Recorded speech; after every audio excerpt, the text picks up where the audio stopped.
Ons lees vandag Maria se loflied, maar ek dink is tog belangrik om ook Elisabeth se hier te noem. Sy is so opgewonde vir haar niggie met wie daar groot dinge gebeur en sy maak eintlik so 'n motiveringspraatjie vir Maria, omdat sy kan sien sy gaan bietjie deur 'n moeilike tyd en ek dink is belangrik om dit te lees voordat ons by Maria se loflied uitkom. En dit sê in Lukas 1: Geseënd is jy onder die vroue en geseënd is die vrug van jou moederskoot. Waaraan het ek dit te danke dat die moeder van my Here na my toe kom? Kyk net hoe die geluid van jou groet in my ore klink, het die kindjie in my van vreugde beweeg. Gelukkig is sy wat glo dat in vervulling sal gaan wat die Here vir haar gesê het. En so ons is bly saam met Elisabeth en Maria vir die groot goed wat met hulle gebeur het. En so aan die begin van die diens loof ons die Here saam met groot vreugde. Dit kom uit Micha 5 uit en ook Lukas 1 se gedeelte. Maar jy, Bethlehem Efrata, al is jy gering in die streke van Israel, uit jou sal daar vir my iemand kom om 'n heerser te wees in Israel. My hart loof die Here. Sy oorsprong is uit die verre verlede, uit die ou dae. My hart loof die Here, hy wat was en is en wat kom.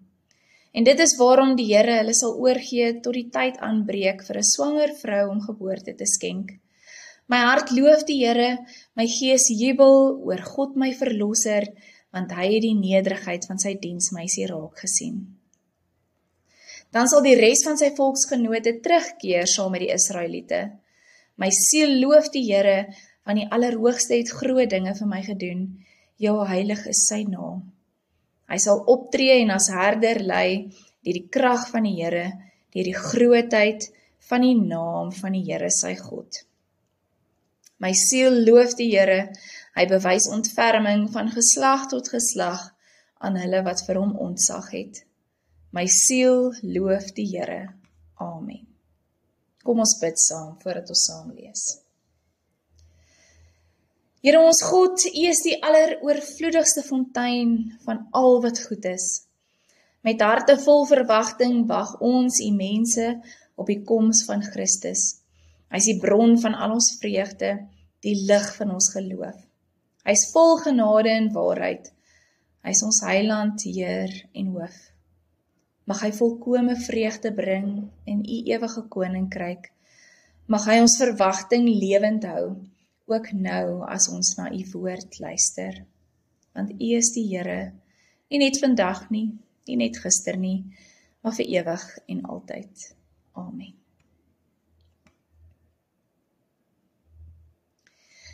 Ek wil vir jou vra vanoggend, wat onthou jy van Kersfees wat jou regtig gelukkig maak?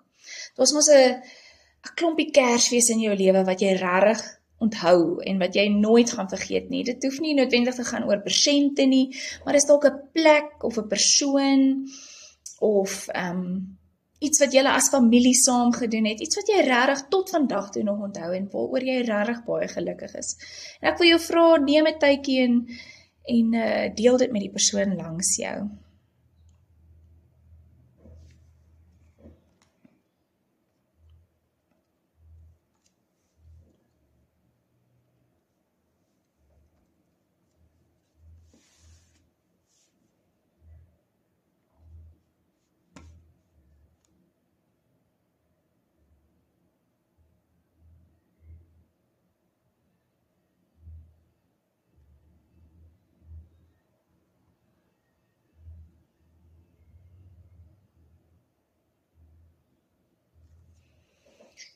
Vir die wat by die huis inskakel, op hierdie stadium het ek 'n aktiwiteit gedoen saam met 2 jong mense, daar was 2 glase gewees, een met net water in en een met asyn in en daar was 'n bottel met koeksoda. En ek het hulle gevra om 'n teelepel koeksoda in die water te sit en om te kyk of iets gebeur. En niks het gebeur nie en hulle het meer en meer koeksoda ingesit en niks het nog steeds gebeur nie en toe het 'n ander kind 'n teelepel koeksoda gevat en dit in 'n glas asyn gegooi en natuurlik het dit oorgeborrel. En toe het ons bietjie gesels oor, dit is waaroor vandag se diens ook gaan, dat jy soveel goed kan probeer bygooi in jou lewe, om net nog meer gelukkig te probeer wees. Nog geld, nog skoene, nog klere, nog vakansies, en wat ook al nog die wêreld vir jou sê belangrik is, maar uiteindelik gaan dit niks maak nie, dit gaan nie die gat binne in jou vul nie, dit gaan nie vir jou eintlik die vreugde gee wat jy nodig het nie, uiteindelik gaan jy net bly waar jy is.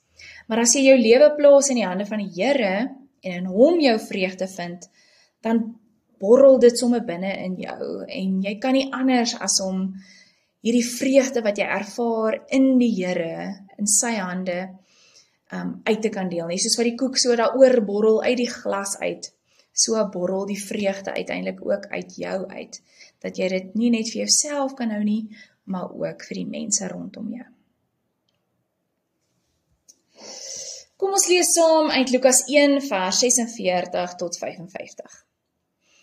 En Maria het gesê, ek besing die grootheid van die Here, ek juig oor God my verlosser, omdat hy na my en my geringheid omgesien het.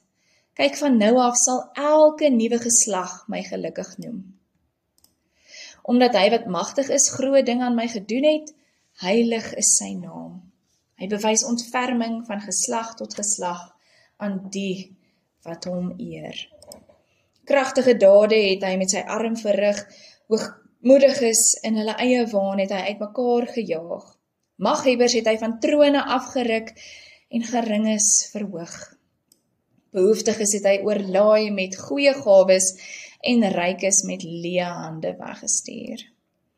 Sy dienaar Israel het hy te hulp gekom deur te dink aan sy beloftes van ontferming, soos hy dit toegesê het aan ons voorvaders, aan Abraham en sy nageslag tot in ewigheid.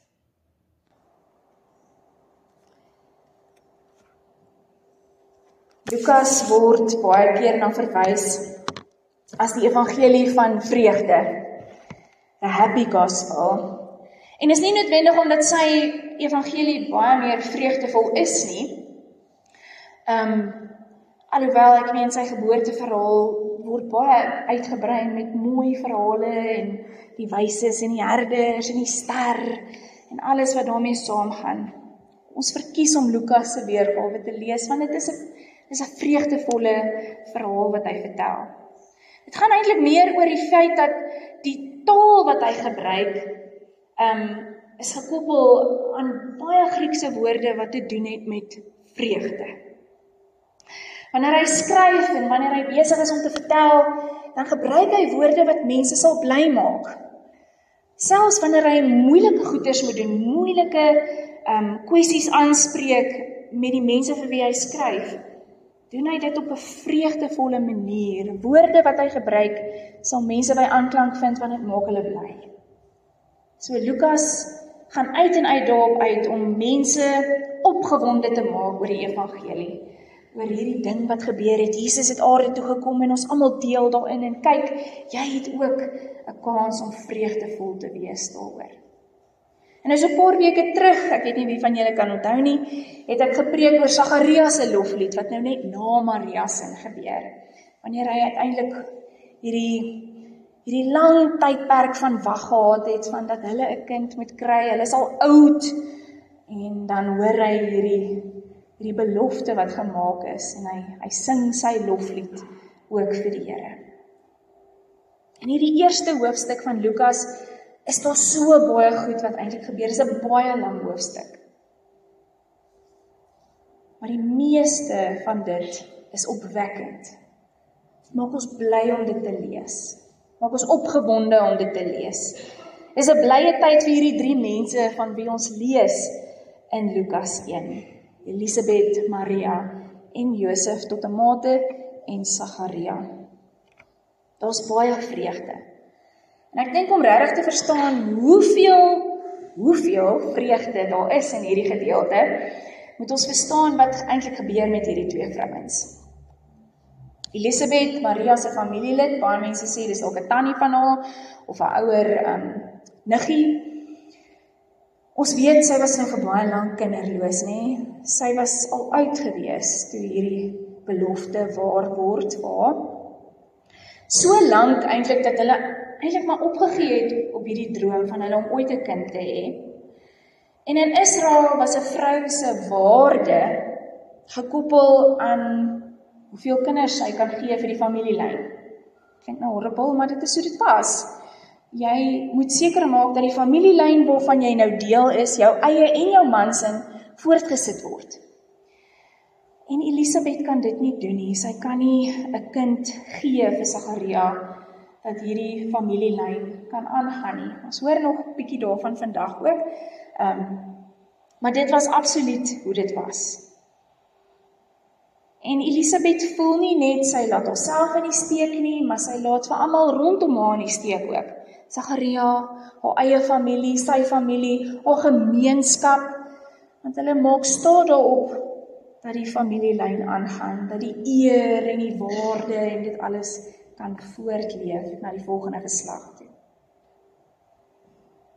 En dan weet ons die engel besoek, daar's goeie nuus, groot vreugde dat sy uiteindelik swanger word. Haar waarde hier as mens word raak gesien eintlik. Daar's nie net vreugde omdat die kindjie kom nie, dis wonderlik, dis fantasties dat dit kan gebeur en dat sy deel het in die storie van Jesus ook. Maar die groot ding wat hierso gebeur is haar waarde as mens, as vrou word herstel. Sê nie dis reg dat 'n vrou se waarde net gekoppel is aan kind kry nie, maar haar waarde in die gemeenskap is herstel. Sy word gesien weer as 'n mens, nie net as iemand wat die Here oorgeslaan het nie. Haar menswaardigheid word aan haar teruggegee met hierdie belofte. Haar eer word herstel. En eintlik daar al begin God se groot werk van versoening en herstel van die wêreld by Elisabeth al. Vreugde, vreugde, groot vreugde. En dan kom ons by Maria, en ons hoor die mooi verhaal, so saam met Josef, altyd in ons koppe nê, of as iemand dit vir ons lees, of ons sien dit op die TV, alles werk net uit soos dit moet. Josef aanvaar haar, ten spyte van wat ek behoort te dink vir hom baie moeilik was om te aanvaar, voordat die engel nou kom en vir hom sê, dit is wat gebeur. Jesus word gebore, die wêreld juig. Dis 'n pragtige verhaal. En dit is waarna ons vashou. Maar vir haar, as jong meisie, dink ek moes dit ongelooflik traumaties gewees het, om deur al hierdie goeters te moet leef, om alles te moet ervaar en te beleef. Want dit was gebruiklik in die tyd, dat as jy 'n belofte gemaak het om met iemand te trou, as jy nou verloof geraak het, dan was jy eintlik maar gesien as getroud in almal se oë. Die seremonie was sommer net eintlik 'n bysaakie. As jy vir iemand gesê het, ek gaan met jou trou, en jy het die familie gevra, en die familiehoofde gevra, dan is jy getroud. En die enigste manier wat jy dan nie meer getroud kan wees nie, om die verloving te verbreek, is om te skei. Jy het letterlik geskei van iemand, al was jy nog nie getroud met die seremonie en alles daarmee saam nie. En as sy dan nou gaan kuier het by 'n ander man, Josef is nou haar verloofde, nê? En so sy is nou swanger, en mense kon baie maklik gedink het, sy was nie getrou aan Josef nie, sy hulle nie die hele storie geweet het, of verstaan het, of geglo het nie, want jy kan jouself nou self indink, as jy 'n jong meisie inkom en sê, nee, die Here het my swanger gemaak, dit was nie ek nie. Hulle het absoluut geglo dat sy was ontrou. En so sy gaan na Elisabeth toe, om dalk sin te maak van alles wat nou met haar aangaan, en dalk ook om 'n bietjie weg te kry van almal se oë. Want in Deuteronomium 22 sê die wet, dat sy gestenig kon geword het, omdat sy oorspel gepleeg het. En ek dink nie, dit was meer eintlik die gebruik in die tyd wat Jesus gebore word nie. Maar die mense sou gepraat het. En sy sou waarskynlik bietjie uitgeskuif geword het uit die gemeenskap uit. En so sy kom daar met hierdie weerlose posisie waarin sy is, waar almal praat en almal dink en almal sê, en sy gaan na Elisabeth toe om te probeer, ek weet nie, net wees, sonder dat iemand sal judge. En dan gebeur iets baie merkwaardig. Elisabeth gee vir haar hierdie pep talk, hierdie motiveringspraatjie wat ons aan die begin van die diens gelees het. Geseënd is jy, gelukkig is jy onder al die vroue. Gelukkig is sy wat glo dat in vervulling sal gaan wat die Here vir haar gesê het. So as jy alles vergeet vandag wat ek sê, onthou net dit, hê 'n Elisabeth in jou hoekie. Wat as jy voel soos Maria, jou sal opbeer en vir jou sal sê, man, ek is met jou, ek hoor jou, geseënd is jy, ek hou jou vas, ek dra jou. Hê net 'n Elisabeth in jou hoekie. So Elisabeth daar na huis, na hulle gesels het, en nadat Maria besef dat wat Elisabeth sê waar is, sing sy die Magnificat, hierdie loflied in Lukas 1. En in die ou kerk, in die Rooms-Katolieke kerk is daar 4 weergawes daarvan, 2 vir kore en 2 vir solos, en is eintlik 'n pragtige lied, wat hulle 'n melodie voorgeskryf het. Maar sy sing hierdie lied, en sy doen dit tot eer van die Here. Sy kon so maklik eerder besluit het om tot haar eie eer te sing, om te sê, "Joe, kyk hoe oulik is ek, Jesus het my, die Here het my gekies om Jesus te dra, kyk, ek is amazing," en sy doen dit glad nie. Sy noem haarself die geringste van almal. En sy gee eer aan die Here, ten spyte van haar omstandighede, ten spyte van almal wat oor haar praat, ten spyte van die vreugdes wat van haar gesteel word, kies sy om haar vreugde in die Here te ervaar. Kies sy vreugde in die Here en besing sy lof. En in hierdie oomblik word sy ook herstel as mens. Ek dink sy sien haarself dalk weer as iemand wat waarde het, wat waardevol is, dat sy nie net hierdie weerlose meisie is, wat oorgelaat is aan haar lot nie. Sy sê ja vir die Here, ja vir hierdie groot ding wat met haar moet gebeur, en sy loof die Here daarvoor. Prys hom en sy magtige dade. En in haar lofsang sing sy ook dat nie net sy herstel sal word nie, maar eintlik almal rondom haar ook.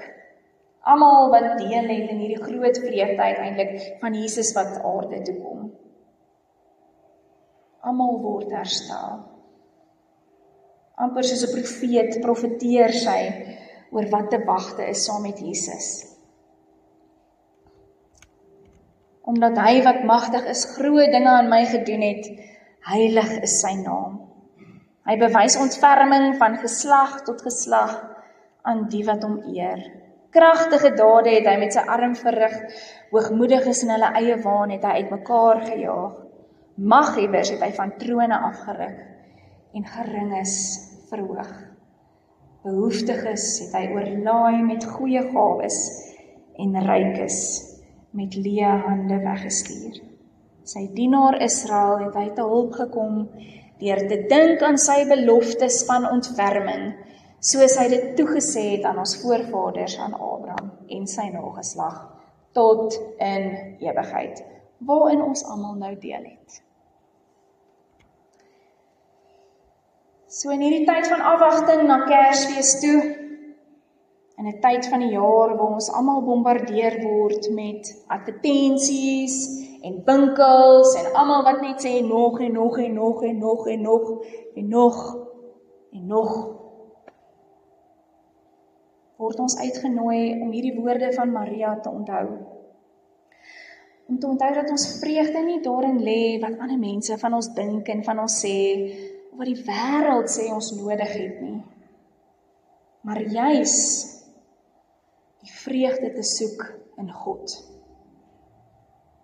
En om seker te maak, daardie vreugde borrel oor na my mense toe, na my gemeenskap toe, my naaste, die mense wat hier rondom my sit, met wie ek gedeel het, my grootste vreugde herinnering van Kersfees. Want as ons ten spyte van ons omstandighede kies om te deel in die vreugde van die Here, en dat dit oorborrel soos die koeksoda, dan word ons op 'n manier ook herstel as mense, soos Maria en Elisabeth. Nie oppervlakkige bly wees oor goeders en gesegdes en wat mense in die wêreld sê nie, maar 'n diep, inherente vreugde in die koms van die Here, en Immanuel, wat gekom het vir jou en vir my, wat maak dat ek deel het in hierdie ewige vreugde, wat niemand eintlik van jou af kan wegvat nie. Dat ek deel het in 'n geloofsfamilie, vol Elisabette, wat in my hoekie is en my sal dra wanneer ek dit nodig het. En wat sal deel in my vreugdes wanneer ek dit het, wanneer ek bly is en dit wil deel met iemand. Dat ek deel het in onvoorwaardelike liefde, in genade onbeskryflik groot. En so omdat ons daarin deel, in hierdie vreugde van die Here, kan ons dan nou ook saam ons geloof hardop bely. Kom ons staan, dan doen ons dit saam.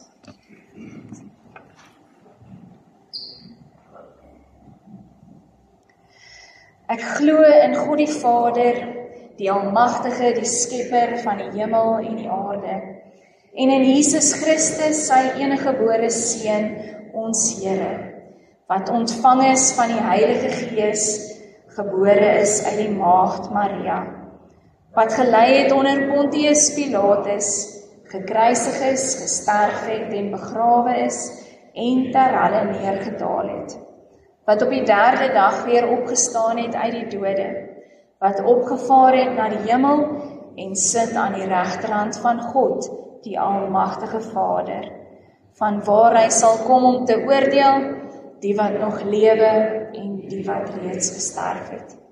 Ek glo in die Heilige Gees, ek glo aan 'n heilige, algemene Christelike kerk, die gemeenskap van die heiliges, die vergewing van sondes, die opstanding van die vlees en in 'n ewige lewe.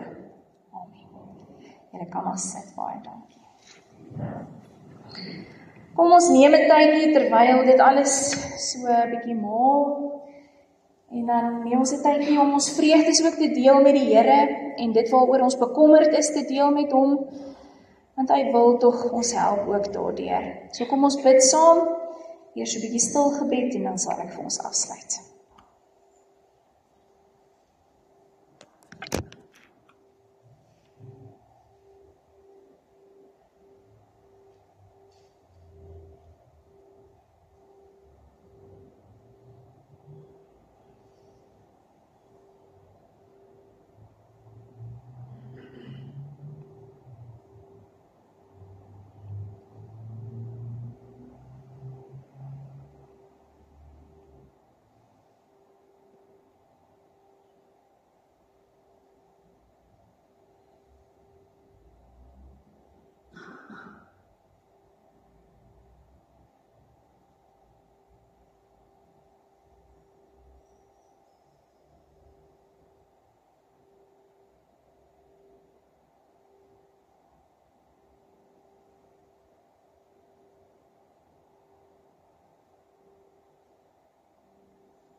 Here, net soos Elisabeth se woorde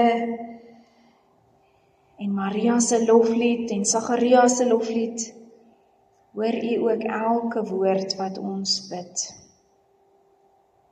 Al sê ons dit nie hardop nie, al voel ons dit baie keer net, Here, hoor U dit ook. En dankie daarvoor. Dankie dat ons weet, niks ons kan skei van U nie.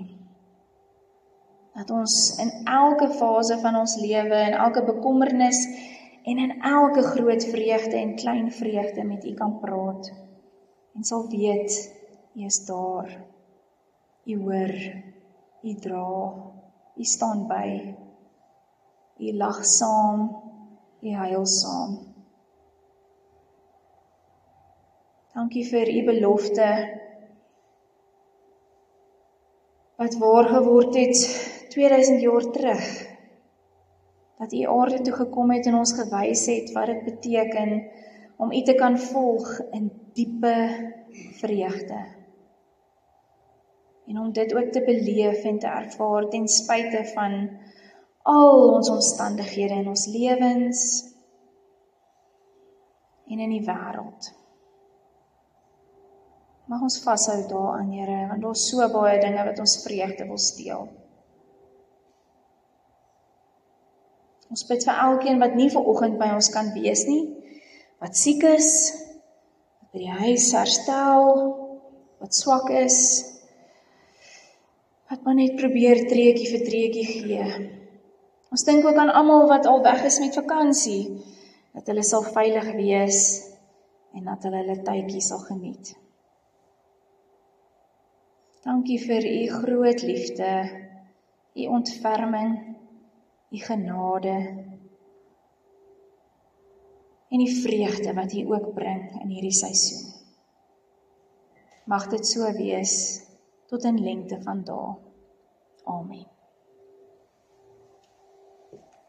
Kom ons dien ook vanoggend die Here met ons dankoffers.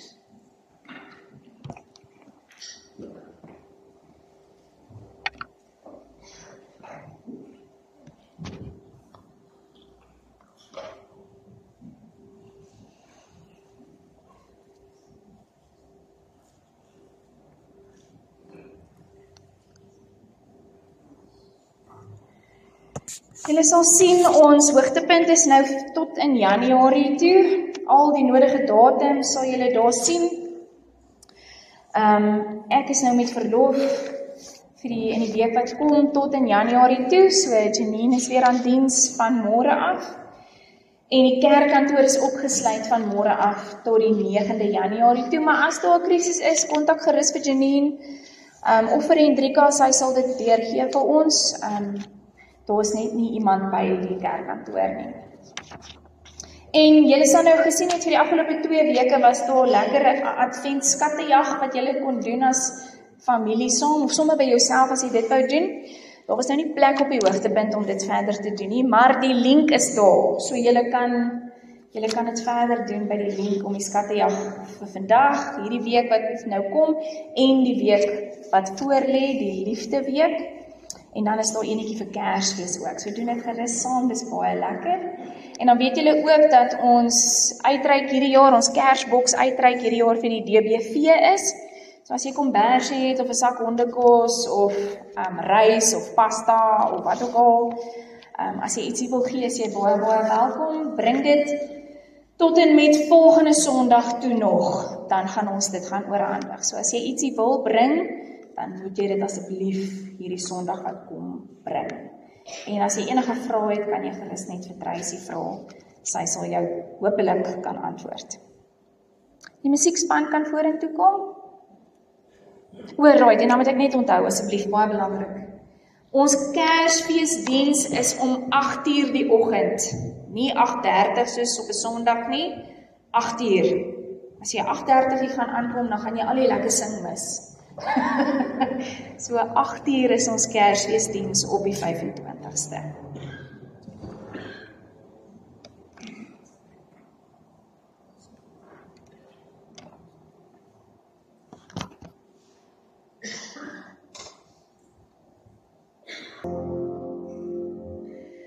Aangesien julle die troos in Christus ondervind het, die gemeenskap deur die Gees, die innige meegevoel en meelewing, mag julle blydskap dan nou volkome wees, deur eensgesinde wees. Een in liefde, een van hart, een in vrede. Mag die genade, die vrede en die vreugde van ons Here Jesus Christus by julle wees in die seisoen wat voor lê. Amen.